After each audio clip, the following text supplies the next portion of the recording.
Pekini, kryeqyteti i Kinës, një prej qyteteve më vibrant të gjithë botës.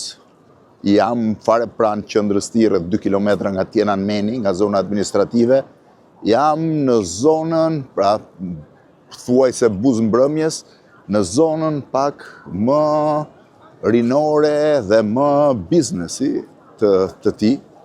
Shiheni, kjo është një nga rrugët qendrore të zonës po qendrore të Pekinit, me dyqanet e luksit, me restorante, me bare, pjesa më e madhe janë të rinj. Në këtë drejtim është një prej kishave më të vjetra të Pekinit, që daton me periudhën pak më koloniale, nëse mund ta quajmë kështu, të Pekinit.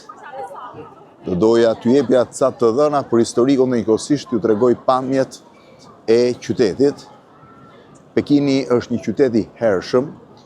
Disa prej rrugëve të tij datojnë që prej shekullit të 13, madje thuhet që sot në Pekin kanë mbetur rreth 900 rrugë nga ato të vjetrat, rrugë të ngushta, kanë një emër kinez, dhe më e ngushta prej cilave është 40 cm. Pra ti nuk ecën kështu, duhet ecësh i kthyer në pra skiç për të ecur. Qyteti është, tregoj edhe një herë pamjet, tash jam në rrugën qendrore, është një nga qytetet më të pastër që mund të gjeni, para se të kaloj tek historiku, t'ju them disa detaje për këtë. Shifeni, kudo ka pastërti, ja punonjësit kanë të gjithë koshat ku kanë edhe lecka të lagura. Shifeni, çdo gjë, edhe gjelbrimi në bërpem, është një pastërti spektakolare. Shifeni, nuk gjen asnjë letër askund në asnjë rrugë të qytetit. Kjo është pjesa, thash, moderne e tij. Moderne. Është pjesë e hershme e vjetër, por që është modernizuar përmes kompanive të mëdha ndërkombëtare që kanë ardhur në Pekin. Pekini, thash, është që prej shekullit të 13 edhe më herët, por që prej shekullit të 13 mbetet një bazë e qytetit.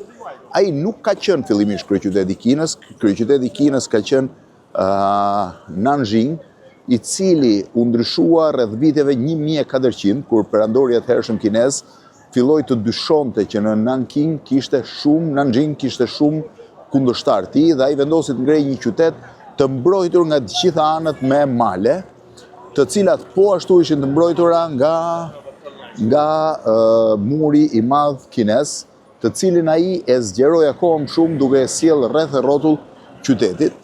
Filloi të ndërtonte qytetin e ndaluar, Forbidden City-n, diku rreth vitit 1406. Tu jam në një nga ekranet gjigant të monitorëve që reklamojnë kryesisht prodhimet kineze. Në 1406, pra perandori filloi ndërtimin e qytetit ndaluar.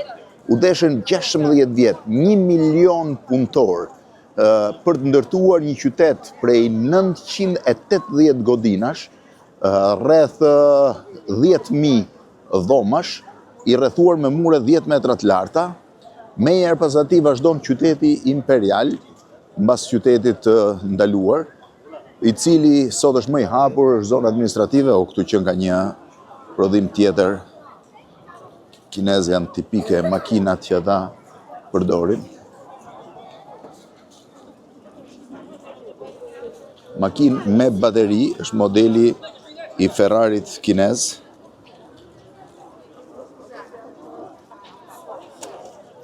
Shikoj edhe pjesa e brendshme.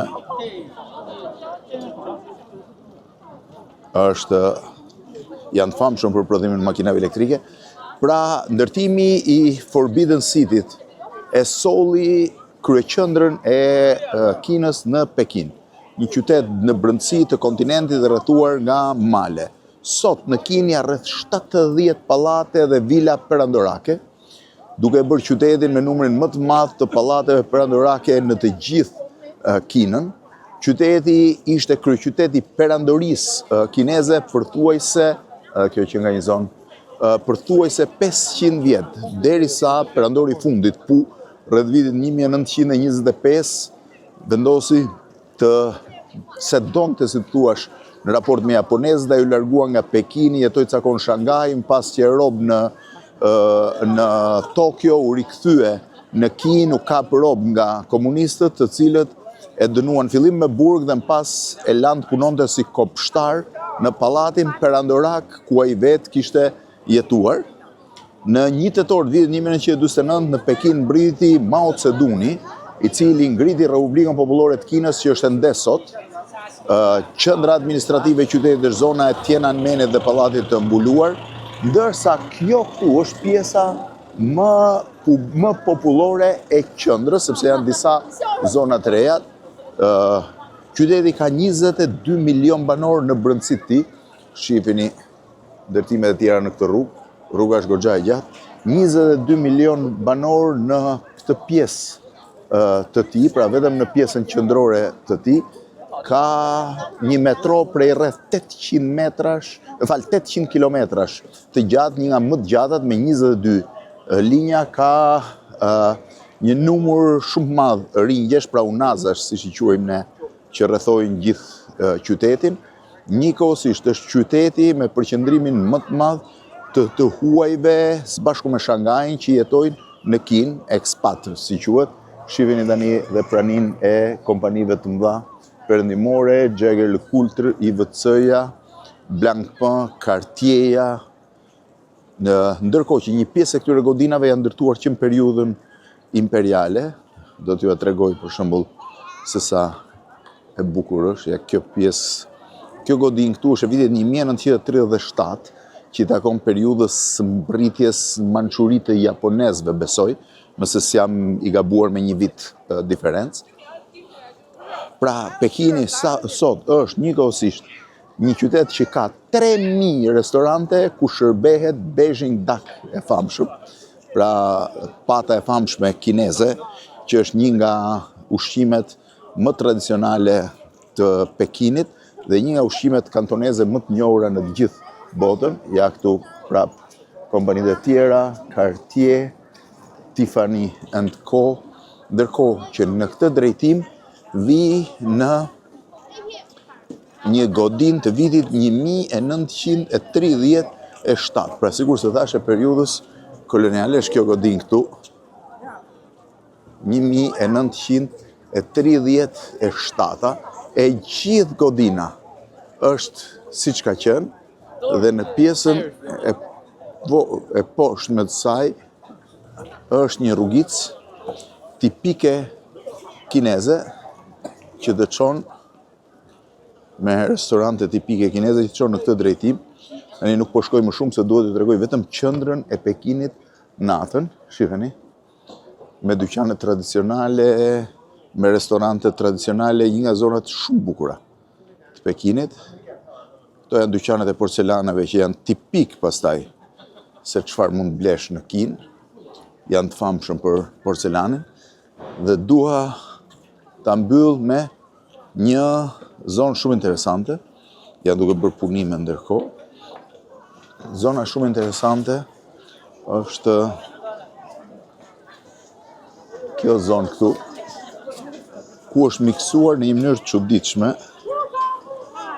ndërtimi i ri me ndërtimet e vjetra. Çfarë ndodh në Pekin? Jo vetëm në Pekin, po gjithë Kina zyrtarisht ka shpenzuar në 5 vite më shumë beton se kanë shpenzuar Shtetet e Bashkuara të Amerikës në 100 vitet e fundit për të bërë ndërtime të reja, moderne, shumë prej tyre mjaft të diskutuara, por që janë element i fuqisë madhe të Kinës, që duan të konfirmojnë botë. Ndërkohë erdha për ta mbyllur me këtë godinë këtu. Kjo godinë këtu është një godinë tipike tradicionale e ruajtur, ndërkohë që gjithë godina poshtë saj është ndërtuar e re. Shifeni se çfarë stili dhe miksimi i modernës me të vjetrën. Pra, kjo është nga rastet e rralla. Këtu kam britur në prag të njërit prej kryqëzimeve tjera, ku është pjesa prap me dyqane tradicionale, ja dhe një tipike, por tipike kineze.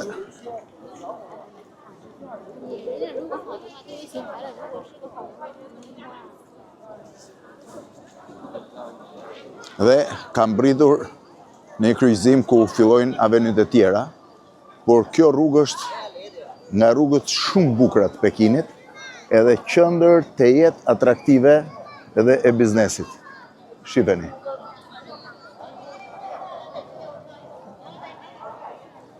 Pekini natën.